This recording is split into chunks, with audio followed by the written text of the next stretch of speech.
Acordei com o som do meu celular vibrando sem parar. No começo, pensei que talvez alguém tivesse lembrado do meu aniversário, um amigo, uma tia esquecida, uma mensagem dizendo algo como: espero que hoje seja especial.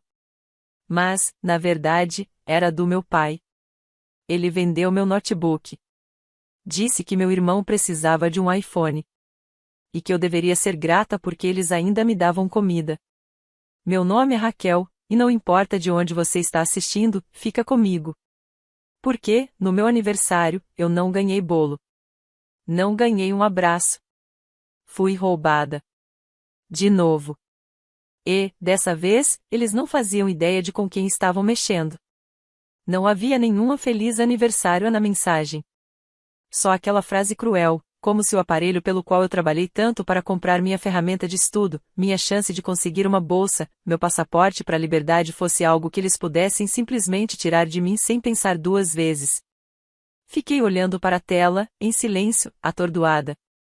E então veio o complemento: além disso, você vai pagar $1.300 da mensalidade da faculdade até sexta-feira.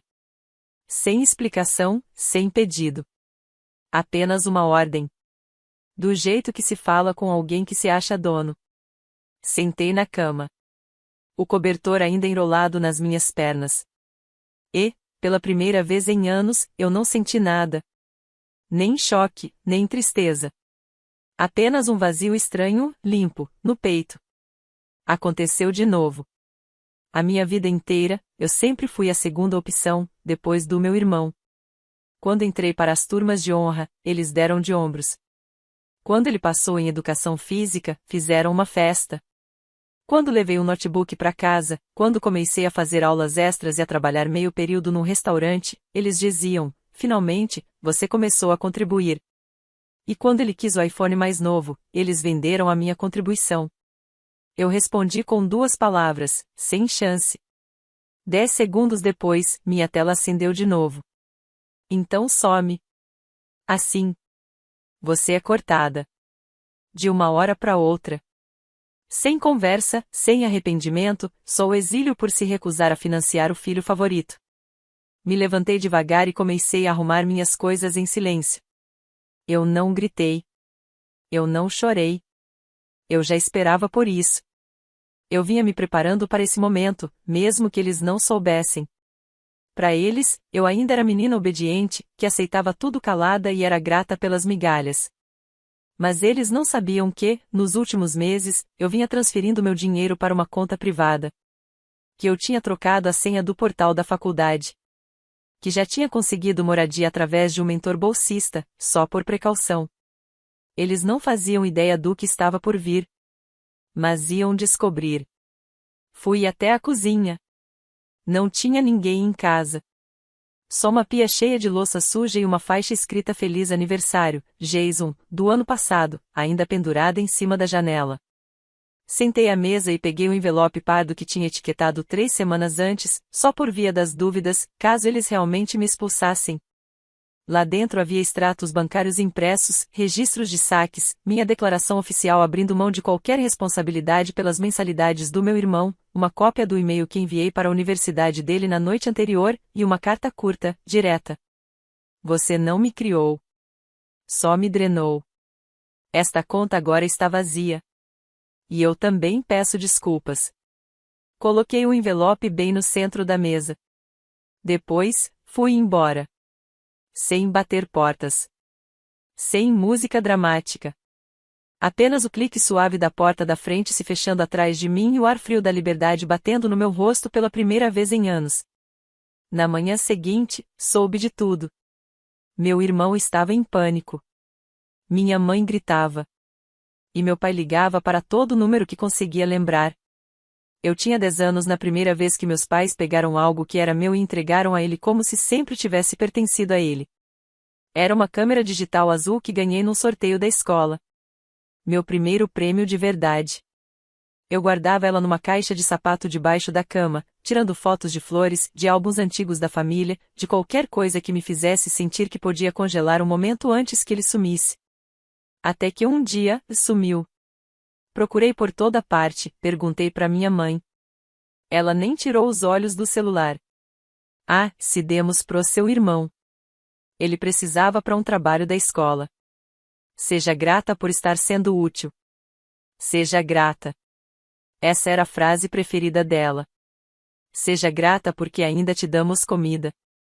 Seja grata por ter um teto. Seja grata porque ele é seu irmão. Mas não era a gratidão que ela queria. Era silêncio. Eles chamavam isso de paternidade. Eu chamava de pirataria. Com 12 anos, já sabia que não devia colocar meu nome em nada na geladeira. Minhas sobras sempre sumiam. Meus presentes de aniversário eram reciclados para atender às vontades do meu irmão. Mesada? Só se eu lembrasse. E mesmo assim, tinha que dividir. Ele ganhava festas, aulas de direção, tênis novos só porque gostava da cor. Eu ganhava roupas usadas e um tapinha nas costas se não reclamasse muito alto. E o pior. Muitas vezes ele nem queria tudo aquilo. Era preguiçoso. Sim. Mimado. Com certeza. Mas às vezes eu via nos olhos dele um lampejo de culpa, talvez desconforto quando meu pai colocava algo na mão dele e dizia: "Tiramos isso da Raquel para você." Mas ele nunca recusava. E isso fazia dele cúmplice. Na escola, quando ganhei a feira de ciências, eles saíram mais cedo para assistir o jogo de basquete do meu irmão. Ele nem jogou aquele dia. Ficou no banco. Depois, minha mãe disse: "Você vai ter outras feiras." Ele nunca teve outro jogo. Foi aí que parei de convidá-los para as coisas. No ensino médio, eu já sabia as regras. Trabalhe em silêncio. Tenha sucesso em silêncio. Bancando o próprio futuro. E, acima de tudo, nunca ofusque seu irmão. Mesmo quando fui aceita em um programa de preparação para a faculdade, eles não perguntaram o que eu ia precisar. Perguntaram se meu irmão podia entrar também. Ele não conseguiu. Mas isso não os impediu de me pedir para ser tutora dele. No ensino médio, sim. Eu até ajudei ele a escrever a redação de ingresso. Ano passado, ele reprovou em 2 matérias e perdeu a bolsa. Quem eles chamaram? A mim. Sem explicação, sem conversa. Só. Pague. Seu irmão precisa continuar estudando. Meu pai disse que todos precisávamos fazer sacrifícios. Perguntei. E você? Quando foi que você sacrificou alguma coisa? Ele ficou em silêncio. Não conseguia nomear nada. O problema não era só eu ser invisível. É que eu era útil. O bode expiatório. O plano B. A filha descartável, que eles usariam enquanto fosse conveniente. E jogariam fora no primeiro não que eu dissesse. Então, quando venderam meu laptop. Não foi só um roubo. Foi o golpe final. Feliz aniversário, Raquel. Você ainda é o almoxarifado da família. Mas eles esqueceram de um detalhe. Eu já tinha parado de reabastecer as prateleiras. Eles pensaram que eu simplesmente engoliria aquilo. O laptop vendido. A cobrança de $4.300. A mensagem de aniversário que nem sequer dizia meu nome. Eles acharam que eu ficaria furiosa por um momento, choraria no travesseiro, depois entregaria o dinheiro e diria: "Tudo bem. Eu entendo." Mas a verdade é, eu parei de entender há muito tempo. A verdade é que eu estava me preparando para esse momento. Meses atrás, depois que eles pegaram emprestado $800 da minha conta bancária sem pedir de novo, alguma coisa em mim quebrou. Não foi uma quebra barulhenta. Foi sutil. Silenciosa. Daquelas que a gente só percebe quando já trancaram a porta atrás de você. Naquela noite, abri uma nova conta bancária no meu nome. Com autenticação em 2 etapas, alertas de movimentação, sem extratos em papel. E comecei a transferir dinheiro. Devagar, em quantias pequenas. O suficiente para não levantar suspeitas. $80 aqui, 200 ali. Fechei minha conta de estudante, redirecionei minha ajuda financeira para essa nova conta, arranjei um emprego de meio período dando aulas particulares de biologia online, e recebia o pagamento por um app que só eu tinha acesso. Eles achavam que ainda tinham controle. que a conta da família, usada para pagar minhas mensalidades e guardar minhas economias, era única. Não sabiam que aquela conta estava vazia fazia semanas. A única coisa que deixei lá foi um bilhete, dentro do envelope marrom que coloquei na mesa da cozinha. Esta conta não existe mais. Assim como a sua autoridade sobre o meu futuro. Dentro do mesmo envelope, deixei também uma cópia do e-mail que enviei para o setor financeiro da minha universidade. A quem possa interessar. Eu, Raquel Morgan, revogo formalmente minha responsabilidade financeira sobre quaisquer mensalidades, moradia ou contas vinculadas a Jackson Morgan. Não sou mais consignatária e não farei mais nenhuma contribuição. Documentos comprobatórios anexados. Incluí também um formulário autenticado revogando o acesso dos meus pais ao meu portal estudantil, junto com a aprovação da minha solicitação de transferência de moradia. Eu estava me mudando para um apartamento do outro lado da cidade, financiado pelo subsídio F. A maior parte das minhas coisas já estava embalada. Meu laptop reserva, documentos importantes, itens essenciais, e as únicas fotos que eu queria manter uma delas com meu antigo mentor do ensino médio. Nenhum parente na imagem. Na noite anterior à minha partida, dormi como uma pedra. Sem ansiedade. Sem medo. Só pronta. Eles sempre acharam que tinham controle sobre mim. Mas a verdade é que só estavam administrando uma versão de mim que deixei para trás anos atrás. Meu verdadeiro eu? Já tinha ido embora. Quando deixei aquele envelope na mesa da cozinha, não foi por vingança. Não era uma filha dizendo olhem para mim. Era uma mulher dizendo, eu vi tudo. E terminei. Saí antes do sol nascer. Peguei o ônibus até meu novo lugar. Deixei as malas no chão, sentei no colchão com as pernas cruzadas. E escutei o silêncio. Não parecia vazio. Parecia limpo. Como se, finalmente, eu tivesse fechado uma porta que nunca deveria ter atravessado. A primeira ligação veio às 6h14. Não atendi. Depois, uma mensagem. Onde está o dinheiro? Me liga agora. Outra. Você acha isso engraçado? Sua mãe está chorando. Coloquei o celular no balcão da cozinha e fiz café. Preto. Forte. Sem açúcar. Sem mentira. Às 7h, o nome do meu irmão começou a piscar na tela. Ei, o que você fez? Eles estão surtando. Disseram que você limpou a conta. Você precisa ligar para o papai. Estou falando sério. Minha mensalidade vence hoje. Mexi meu café, observei o vapor subir, e ouvi a música que eu nunca escutava sob o teto deles. Às 7h28, meu pai tentou me ligar por FaceTime. Recusei. Ele tentou de novo. Recusei outra vez. Então veio a mensagem de voz. A voz dele tinha aquele tom calmo e cortante que eu conhecia bem demais. Você deixou seu ponto bem claro. Agora cresça e conserte isso. Seu irmão precisa desse dinheiro. Não, desculpe. Não, fomos longe demais, só conserta. Porque foi sempre isso que eu fui, a que conserta.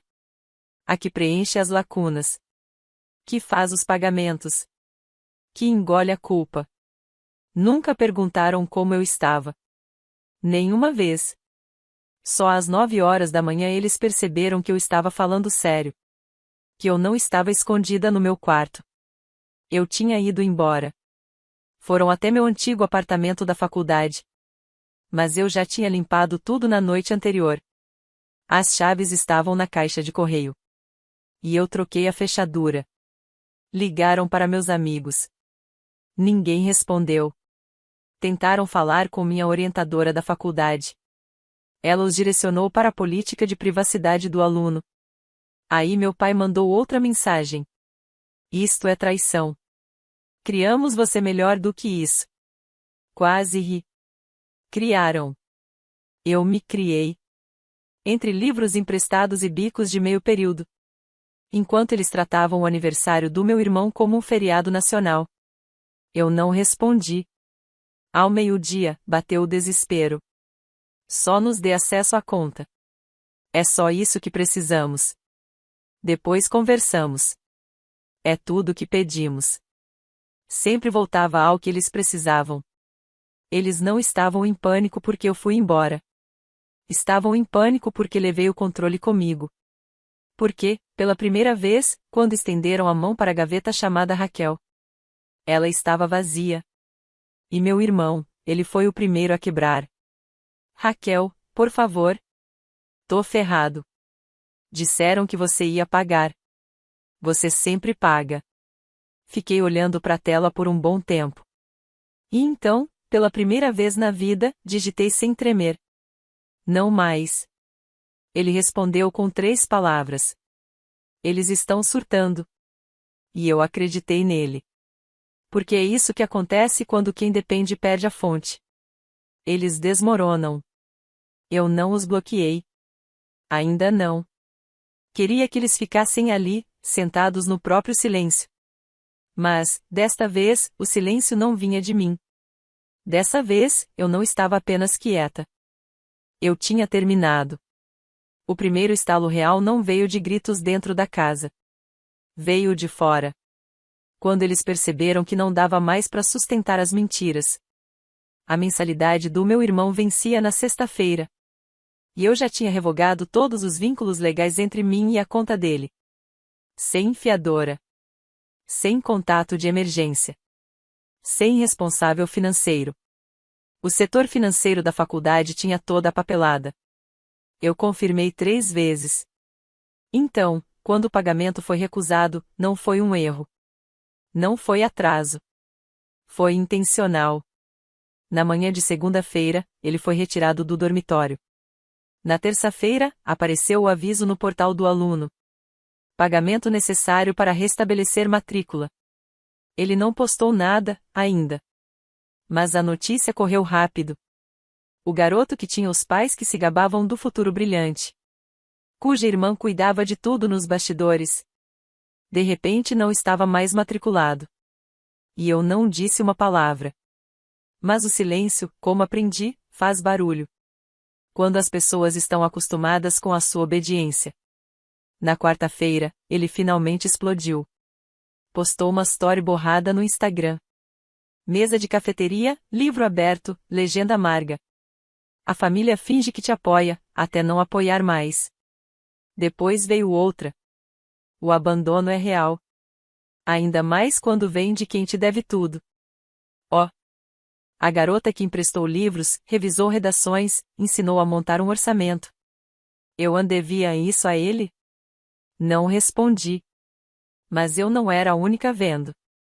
Minha antiga professora de inglês do ensino médio, Sra. Langford, comentou na story. Ela sempre foi esperta. Gentil. Corajosa quando era hora de denunciar absurdos. Engraçado, o garoto que teve tudo foi expulso. E agora você chama isso de abandono? O comentário dela ficou no ar por 10 minutos. Antes que ele apagasse tudo. Mas já era tarde. As pessoas começaram a perguntar. Um amigo da faculdade me mandou mensagem. Ei, você não era quem fazia tudo por ele? Ele tá postando como se você tivesse sumido. Tá parecendo muito falso. Outro mandou um print de um post antigo do meu pai no Facebook. Se gabando de como a filha cuidava da educação do irmão. Como se fosse uma segunda mãe. Isso foi há 1 ano. Agora, eles me chamam de ingrata. Mas os recibos não mentem. Eu tinha documentos. E-mails. Capturas de tela de transferências. Provas de cada centavo que tiraram de mim. E mesmo sem ter postado nada, minha ausência falava mais alto que qualquer texto. Porque quando alguém sempre aparece, de repente, as pessoas notam. Minha mãe tentou ligar de novo naquela noite. Deixou uma mensagem de voz. Suave. Doce. Manipuladora. Você deixou seu ponto claro, querida. Só volte. A gente conversa. Somos sua família. Mas eu sabia que não era bem assim. Eles não sentiam minha falta. Sentiam falta da função que eu exercia. E agora que a mentira estava desmoronando. A imagem da filha perfeita. Da família perfeita. Eles queriam o bode expiatório de volta. Pra consertar. Pra limpar. Pra aguentar. Mas dessa vez, não. Dessa vez, a casa de vidro rachou. E eu não estava segurando a vassoura. A essa altura, eles já tinham lido o envelope. Eu sabia. Porque meu irmão me mandou mensagem. Aquela carta era realmente necessária? Sim. Era. E não por eles. Por mim. Aquele envelope não foi um ato de vingança. Foi um registro. Um recibo. Um memorial de uma filiação que ninguém protegeu. Lá dentro, junto com comprovantes bancários. E isenções de mensalidade. Havia uma única folha de papel pautado, dobrada. Com tinta borrada no canto. Uma carta. Para ser lida por todos que ainda acreditam que me possuem. Você não me criou. Você me usou. Usou meu tempo. Minha energia. Meu silêncio. Transformou meu esforço em recurso. Para alguém que nunca se importou com nada. Além da próxima coisa que podia pegar sem merecer. Você deu tudo para ele. E tirou tudo de mim. E quando pedi algo pequeno? Como ficar com aquilo que eu mesma paguei? Você me mandou ser grata por me alimentar. Então, vamos deixar claro, fui eu que me alimentei. Quando trabalhava em turnos e estudava. Quando aprendi sozinha a fazer orçamento. Porque ninguém mais sabia. Quando escrevi 2 redações de faculdade. Uma para mim, outra para ele. Agora, chega. Eu não sou seu pai substituto.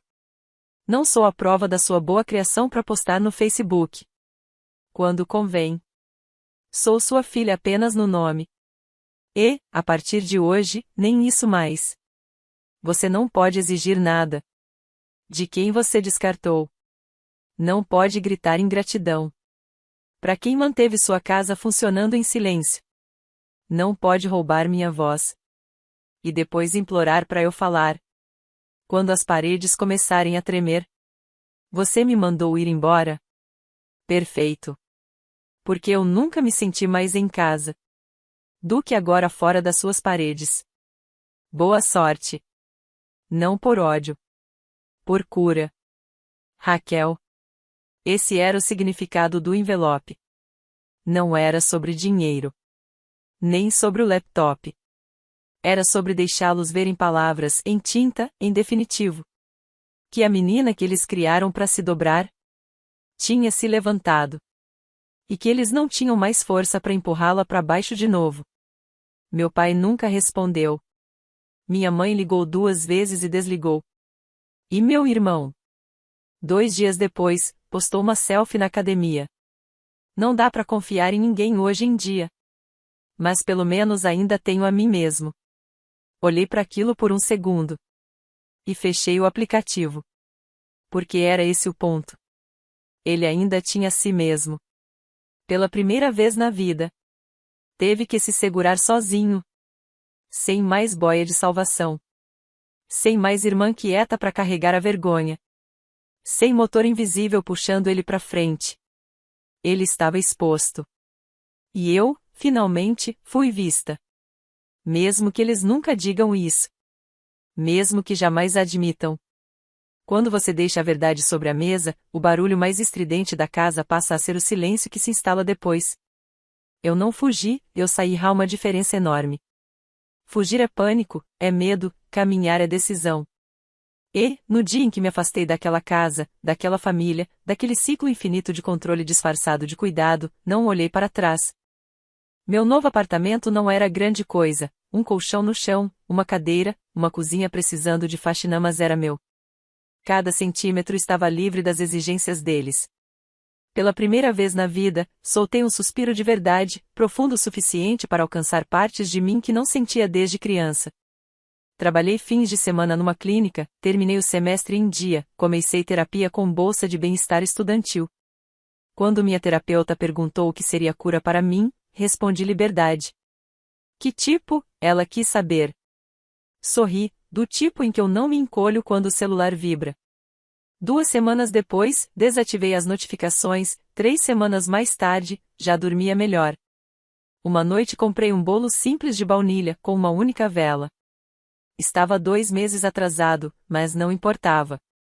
Acendi a vela, dei a primeira garfadada em família, sem presentes realocados, só eu e meu aniversário de verdade. Naquela mesma noite me inscrevi no estágio em outro estado, um programa de pesquisa competitivo que eu sempre evitara porque me afastaria da família. Agora, esse era exatamente o objetivo. Enviei a inscrição, uma semana depois, recebi a oferta e aceitei. Gritei, chorei, ri até doer não pelo programa, mas porque percebi que não contará a ninguém, e isso era perfeito. Finalmente eu construía uma vida que dizia respeito apenas a mim. Na manhã seguinte chegou uma carta de uma antiga professora que sempre me dizia: você é mais forte do que imagina. Ela escreveu: Raquel, você nunca esteve perdida, só morava numa casa que não enxergava o mapa que segurava. Coloquei a carta na parede, acima da mesa onde planejava meu futuro. Nova cidade, novo papel, nova versão de mim, não mais a consertadora, nem o bode expiatório, nem a irmã sacrificável. Eu não era a garota que ficou, era a mulher que foi embora.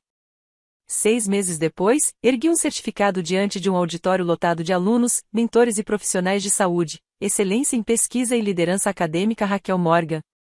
Os aplausos eram reais, merecidos, não vinham por pena nem por obrigação, mas de quem enxergar o trabalho, não o drama. Alguém registrou meu sorriso e publicou a foto. A legenda da aluna que eu orientava dizia: esta mulher é a razão de eu continuar em STEM. A pessoa mais forte que conheço. A imagem circulou um pouco, ganhou marcações, compartilhamento e, de algum jeito, foi parar no feed do meu irmão.